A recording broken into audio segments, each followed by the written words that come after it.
दोस्तों, आप सबको ये तो पता ही होगा कि सीमा हैदर को बेटी हुई है, तो जाहिर सी बात है अब उसे भारत की नागरिकता तो मिल ही जाएगी। लेकिन फिलहाल सीमा डरी हुई है क्योंकि उसके पाकिस्तानी पति गुलाम हैदर ने उसे और उसके बच्चों, उसके परिवार को मारने की धमकी दी है। इसलिए सीमा हैदर, या फिर यूं कहें कि सीमा मीणा ने मोदी योगी से अपने अपने परिवार और बच्चों की रक्षा के लिए अपील की है, क्योंकि उसे डर है कि कहीं उसका पाकिस्तानी पति गुलाम हैदर उसे, उसके बच्चे व उसके परिवार को नुकसान न पहुंचा दे। इसलिए उसने मोदी और योगी जी से अपने और अपने बच्चों की परिवार की रक्षा के लिए अपील की है।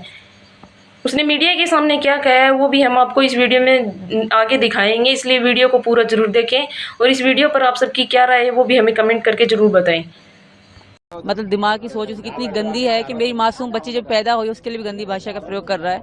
वो जस्ट यूट्यूबर है और कुछ भी नहीं है। वो सरेआम मेरे भाई डॉक्टर AP सिंह को गाली गलौज करता है, मुझे करता है, मेरे पति मीना जी को, बाबा, सबको धमकियां भी देता है। सरेआम धमकी देता है कि हिंदुस्तान में हम घुस के तुम्हें मारेंगे, और सचिन जी को धमकी देता है कि उसको पता पड़ जाएगा हम क्या हैं। वो यही ना सोचे कि हम पाकिस्तान में, हम हिंदुस्तान नहीं पहुंच सकते। जिस तरह वो धमकियां दे रहा है, कहीं ना कहीं मुझे डर लगता है कि हम हिंदुस्तान में उसके मारेंगे, सचिन को मारेंगे, ये करेंगे, तो कहीं ना कहीं डर भी लगता है। वो दहशतगर्द इंसान है, तो उनसे हम अच्छाई कभी भी उम्मीद नहीं कर सकते। हैदर की सोच और मतलब दिमाग की सोच उसकी इतनी गंदी है कि मेरी मासूम बच्ची जब पैदा हुई उसके लिए भी गंदी भाषा का प्रयोग कर रहा है। वो जस्ट यूट्यूबर है और कुछ भी नहीं है। वो सरेआम मेरे भाई डॉक्टर AP सिंह को गाली गलौज करता है, मुझे करता है, मेरे पति मीना जी को, बाबा, सबको धमकियां भी देता है। और उसकी धमकियों के प्रूफ मेरे पास पड़े हैं वीडियो के रूप में।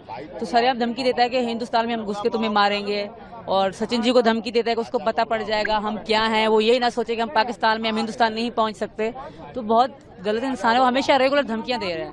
तो मैं इस भारत सरकार से और अपने योगी जी से ये प्रार्थना करूंगी कि इन चीज़ पे नोट किया जाए, क्योंकि जिस तरह वो धमकियां दे रहा है कहीं ना कहीं मुझे डर लगता है कि हम हिंदुस्तान में घुस के मारेंगे, सचिन को मारेंगे, ये करेंगे, तो कहीं ना कहीं डर भी लगता है।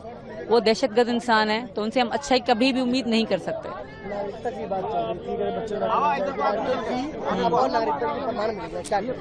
देखिए, मेरी नागरिकता वो जो कब मिलेगी, क्या मिलेगी, वो तो भैया बताएंगे। बाकी इसका बर्थ सर्टिफिकेट बन चुका है, तो इसमें मैं बहुत खुश हूँ। और सच, हाँ, बहुत बहुत खुश है। मैं नहीं, हमारा पूरा परिवार बहुत खुश है। और मेरी 4 बच्चे पहले वो इतने खुश होते कि हमारी छोटी बहन है, इस साथ साथ खेलते रहते हैं। और हम हालांकि हमारी चौथी बेटी, पर हम फिर बहुत खुश हैं। हम इस तरह सेलिब्रेशन हो रहा है लड़की की तरह, और कुआ पूजन भी होगा जो कि यहाँ पे लड़के के लिए होता है, हम लड़की के लिए कर रहे हैं।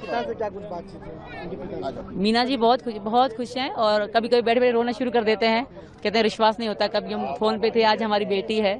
तो हम बहुत खुश हैं। वो तो इमोशनल हो जाते हैं, रोने लग जाते हैं, इतनी खुशी है उनको। बस अब बच्चों पे ही ध्यान देना है। अब हाँ, 4 पहले पढ़ते थे और उनका भविष्य भी है, इसका भी भविष्य है, तो अब बच्चों पे ही ध्यान देना है। हाँ, बिल्कुल कर रहे हैं। यहाँ का रोपुरम स्कूल है, हम वहाँ पढ़ रहे हैं, और पेपर भी उन्होंने अभी दे दिए थे रिसेंट। अभी उनकी छुट्टियाँ चल रही हैं। हाँ, बिल्कुल बदलाव हो गया। सब घर वाले, अलग ही खुशी है, अलग ही फीलिंग आती है। अब मतलब मैं बता नहीं सकती कि घर वाले कितने खुश हैं मेरा सचिन का बच्चा होने से। यहाँ से वहाँ में बहुत अंतर है। बहुत अंतर है। वहाँ तो बस 6वें दिन नाम रख देते हैं, बस फिर भूल जाते हैं कि कोई खुशी भी करनी है। और यहाँ बहुत सेलिब्रेशन हो रही है, अलग अलग खुशियाँ हो रही हैं।